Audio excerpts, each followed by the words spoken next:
여자여 보소서 아들이니이다. 보라 내 어머니라.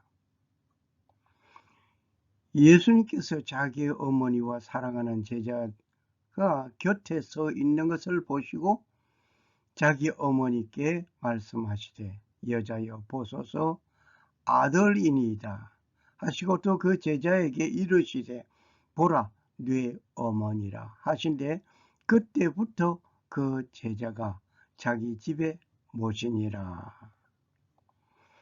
갈보리는 영원한 아름다운 노래를 부르게 한 곳이었습니다.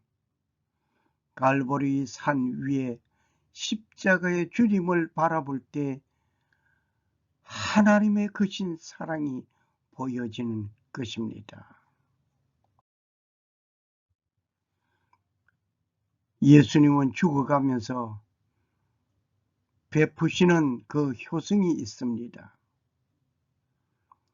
핏덩이를 낳은 후 산후조리도 미처 못한 어머니는 헤롯 왕의 칼을 피하여 망명길에 올라야 했습니다. 그 어머니를 위해 마지막 십자가에서 베푸시는 효성이 여기에 있습니다. 네 부모를 공경하라. 그리하면 네 하나님 여호와가 네게 준 땅에서 네 생명이 길리라. 출애굽기 20장 12절 말씀이었습니다. 네 부모를 공경하라고 하신 말씀 따라 예수님은 죽어가면서도 어머니를 마지막 복양할 자에게 맡기는 효성을 보게 됩니다. 보라 네 어머니라 라고 사도 요한에게 말씀하셨습니다. 이제부터 네 어머니같이 모시라는 뜻입니다. 이렇게 죽어가면서도 효의 본을 보이시는 예수님은 갈보리에서 마지막 아름다움을 보여주셨습니다. 누가 예수님을 향하여 어머니에게 경홀하였다고 말할 수 있겠습니까? 사탄도 하나님 앞에서 예수에 대하여 어떤 비난의 말을 못할 것입니다. 죽어가면서까지 어머니의 장례를 걱정하는 모습을 보시라. 맏아들로서 그 책임을 다한 아름다운 효의 극치입니다. 여자여 보소서 아들이니이다 라고 어머니에게 말씀하시고 사랑하는 제자에게 보라 네 어머니라고 말씀하셨습니다. 여기에는 순종하는 자의 아름다움을 보게 됩니다. 순종이 제사보다 낫고 듣는 것이 수양의 기름보다 나으니 사무엘상 15장 22절 말씀이었습니다. 마리아는 하나님의 뜻에 아름답게 순종하는 삶을 사는 아들을 갖게 된 것입니다.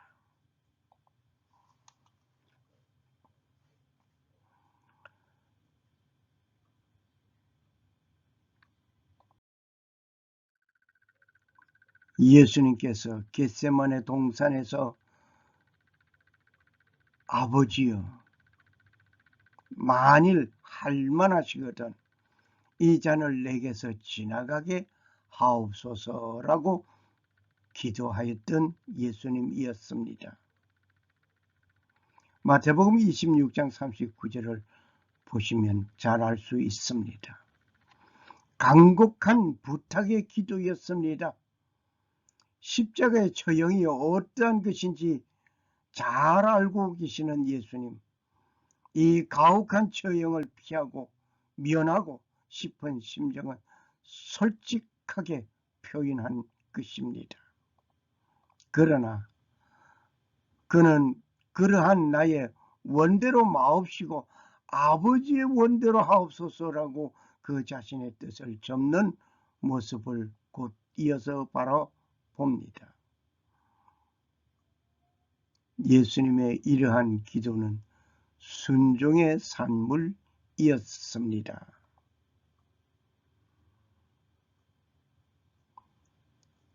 죽어가면서 베푸시는 효성을 봅니다. 보라, 네 어머니라.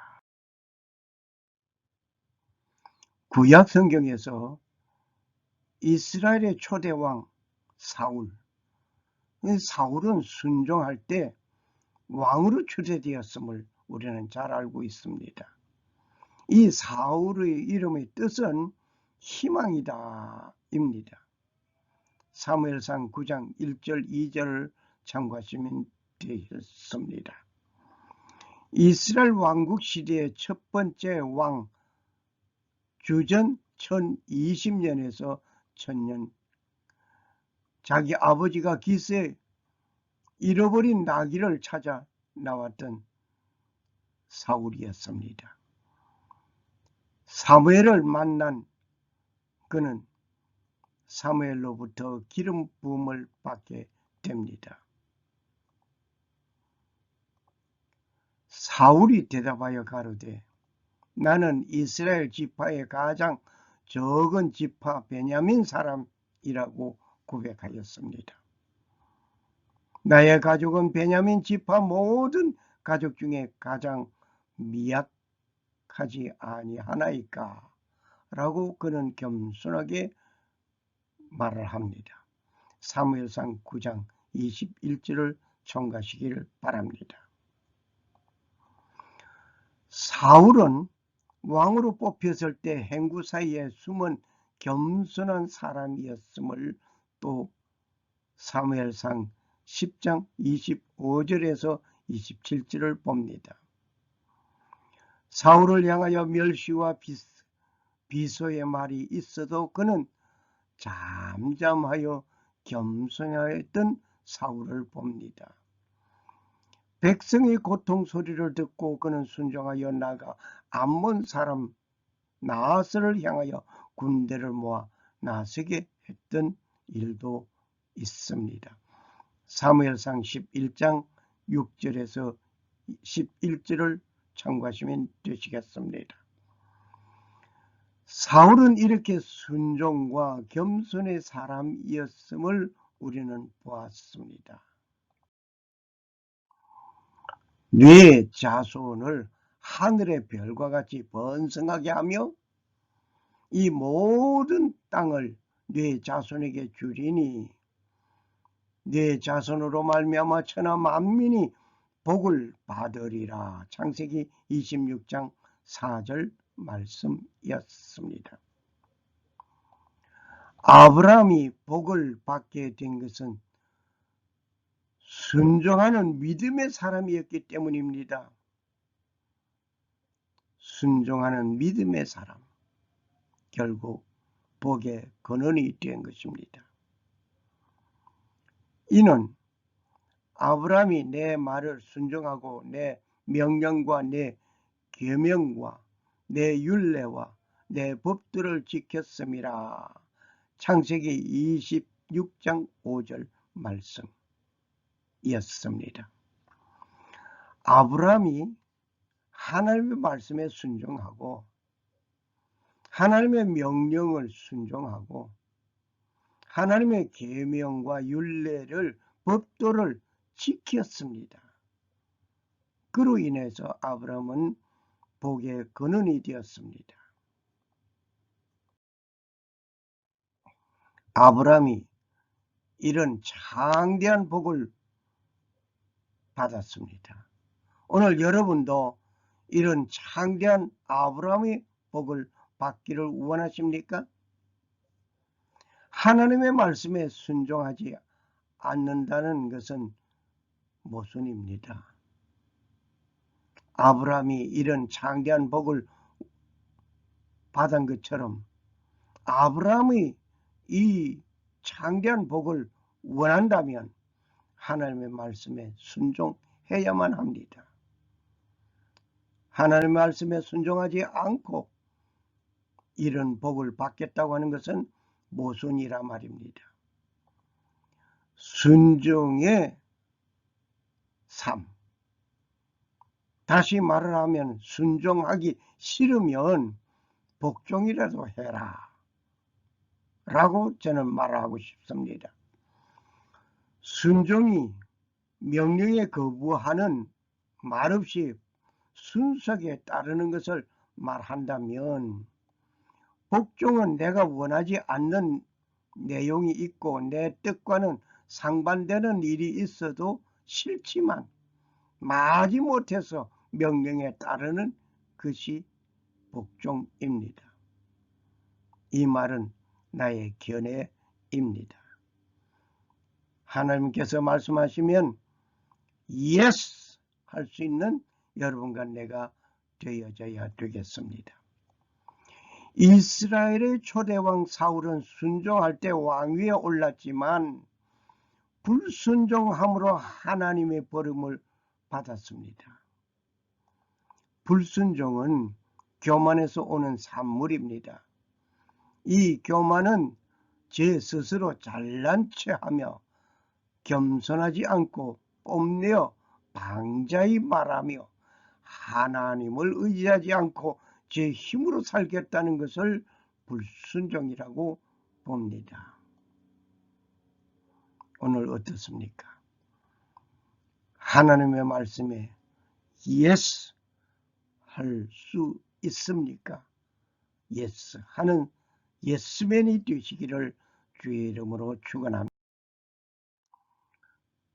예수님께서 십자가에서 죽으시면서 부탁하신 말씀을 그의 제자 요한은 순종하는 모습이 또 보입니다. 이 사도 요한, 예수님의 제자 요한은 아버지 세베대와 어머니 살로메 사이에서 태어난 것입니다. 야곱의 동생으로 태어난 사람이라 말입니다. 마가복음 1장 19절 참고하시면 되시겠습니다. 살로메는 예수님의 어머니 마리아와 자매인 것으로 추측합니다. 요한은 갈릴리 지방 어부 가정에서 출생한 사람입니다. 아버지 세베대는 부자였습니다. 종들을 거느리고 있었습니다. 마가복음 1장 16절에서 20절 참고하시면 되시겠습니다. 요한은 예수님이 공생애를 시작하면서 처음으로 선택한 제자들 그룹 중에서 한 사람입니다.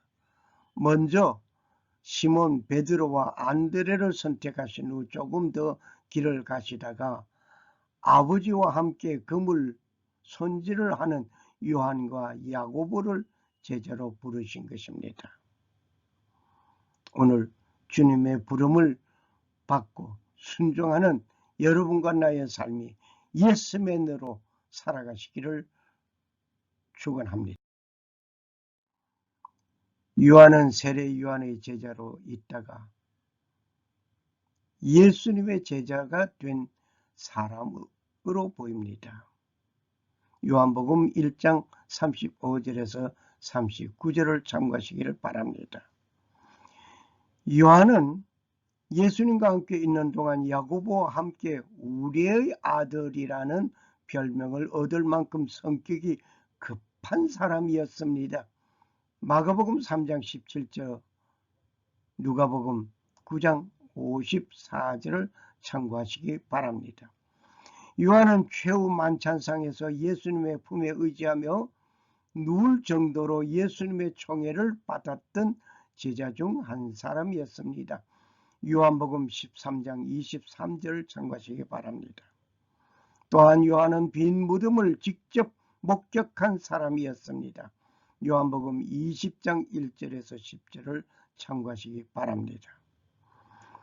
요한은 다른 제자들이 다 도망간 다음에도 십자가에 달리신 예수님의 발밑에 남아 예수님의 어머니 마리아를 보호해 달라는 주님의 부탁을 받으면서 예수님의 마지막을 지켜본 제자이었습니다. 요한복음 19장 23절에서 27절을 참고하시기 바랍니다. 요한의 저서로서는 요한복음, 요한 1서, 요한 2서, 요한 3서, 요한계시록 등이 있습니다. 요한은 밤모섬에서 유배되어 있다가 후에 에베소로 와서 죽음을 맞이하였습니다. 요한은 영적인 통찰력을 가지고 예수님의 생애에서 일어난 사건들을 해석하여 기록하였던 요한이었습니다. 요한복음 20장 30절 31절을 참고하시기 바랍니다. 예수님께서 인류에게 첫 번째로 계명, 곧 부모님을 공경하라는 계명을 이루시기 위하여 어머니의 남은 생을 복양할 자에게 의탁하시는 순간이었습니다. 영적인 가족을 더 중요하게 여기시기에 혈육을 나눈 형제에게 부탁하지 아니하고 사랑하는 제자 요한에게 부탁하셨단 말입니다. 나의 어머니와 나의 동생들을 보라. 누구든지 하늘에 계신 내 아버지의 뜻대로 하는 자가 내 형제요 자매요 어머니라. 마태복음 12장 49절 50절을 봅니다. 이 사건은 예수님의 가족들이 예수님에게 찾아왔습니다. 찾아왔을 때 왜 찾아왔는 거 아니? 소문이 들리고 예수가 미쳤다, 귀신 들렸다 하는 소문에 아들을 찾아온, 형을 찾아온 그의 동생들 어머니였습니다. 아마 이때 아버지 얘기 없는 거 보니까 아버지는 이미 돌아가신 것 같습니다. 이때에 예수님께서 하시는 말씀이었습니다. 나의 어머니와 나의 동생들을 보라. 누구를 가리켰습니까? 여기에 찾아온 그 어머니와 동생들을 가리켰습니까? 아니에요. 거기에 있는 수많은 사람들 향해서 가리켰습니다. 누구든지 하늘에 계신 내 아버지의 뜻대로 하는 자가 내 형제요 자매요 어머니라. 육신의 어머니라 할지라도 육신의 형제라 할지라도 아버지 하늘의 아버지 뜻을 행하지 않은 자 아니라 말입니다. 하늘에 계신 내 아버지의 뜻대로 행하는 자가 주님의 형제입니다. 주님의 자매입니다. 오늘 여러분과 나는 하늘 아버지의 뜻을 행합니까? 뜻대로 행합니까? 뜻대로 삽니까? 예스맨입니까? 순종하는 자입니까? 주님의 형제요 주님의 자매요 어머니라고 주님은 말씀하십니다. 테니스의 사랑에 대한 시 한 편을 보겠습니다. 남들의 슬픔에 대하여 내가 깊이 생각해 준 거기에 나의 가장 좋은 날이 있었도다. 자신을 잃어버릴 때에 우리는 살기를 배우는도다. 테니스의 사랑의 시 한 편이었습니다. 남들의 슬픔에 대하여, 내 슬픔에 대하여가 아니라 남들의 슬픔에 남이 슬퍼할 때 같이 슬퍼할 수 있고 남이 기뻐할 때 같이 기뻐할 수 있는 사람. 남들의 슬픔에 대하여 내가 깊이 생각해 준 거기에 남이 슬퍼할 때에 내가 같이 슬퍼하고 어떻게 위로의 사람이 될 것인가고 깊이 생각해 보는 사람, 그 깊이 생각하는 그 자리에 나의 가장 좋은 날이 있었도다. 남의 슬픔에 대하여 생각할 그 날이 내게 가장 좋은 날이라 말입니다. 자신을 잃어버릴 때 우리는 살기를 배우게 되는 것입니다.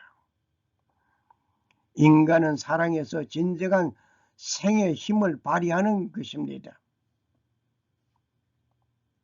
하나님은 사랑의 하나님으로서 그 사랑을 실천하신 분이었습니다. 자아중심주의에서 벗어나 모든 사람을 향한 것을 볼 때에 진정한 사랑의 모습이 피어나는 것입니다. 어머니, 천사의 말을 듣고 얼마나 놀라셨습니까? 보라, 처녀가 잉태하여 아들을 낳을 것이라는 말씀에 말입니다. 나를 복종에 안고 엘리사벳을 만났을 때 그녀의 복중에서 아기가 뛰놀던 그 일을 아시잖아요. 어머니, 피등이 나를 안고 헤롯의 무서운 칼을 피하여 애굽으로 피난 가시던 그 일이 있었잖아요. 어머니, 헤롯의 무서운 칼을 피하여 애굽으로 피나간 뒤에 온 유대 땅에 어머니들의 울음소리가 천지를 진동하던 그때 그 일을 아시잖아요. 어머니, 혼인잔치집에 포도주가 모자랐을 때 그들에게 포도주가 떨어졌다고 말씀하시던 그 일을 아시잖아요. 어머니, 아들이 더러운 귀신 들렸다는 소문을 듣고 찾아오셨을 때에 누구든지 하나님의 뜻대로 하는 자가 내 형제요 자매요 어머니라 할 때 어머니는 어떠하셨나요? 어머니, 그 아들이 이렇게 어머니의 면전에 있나이다. 어머니, 여기 그 아들 때문에 수많은 아들이 죽었나이다. 수많은 어머니가 울었나이다. 어머니, 사랑하는 요한에게 보라 내 어머니라 하던 아들, 죽어가면서 어머니를 복양한 자를 찾아 놓으시던 아들, 어머니 아들이니이다.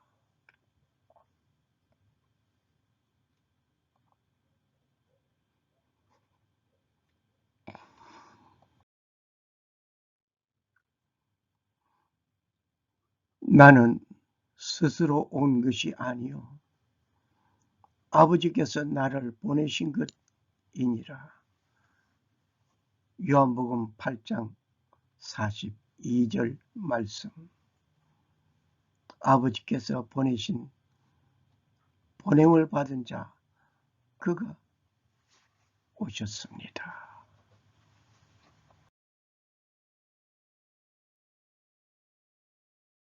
샬롬. 그가 찔림은 우리의 허물을 인하며 그가 상함은 우리의 죄악을 인함이라. 그가 징계를 받음으로 우리가 평화를 누리고 그가 채찍에 맞음으로 우리가 나음을 입었도다. 이사야서 53장 5절 말씀. 살아 역사하시는 주 하나님 아버지는 자신의 뜻을 이루시기 위하여 역사하시는 가운데 그분이 사용하시고 귀한 역사를 이루시는 그 일에 동반되는 인물이 되시기를 소원합니다. 감사합니다.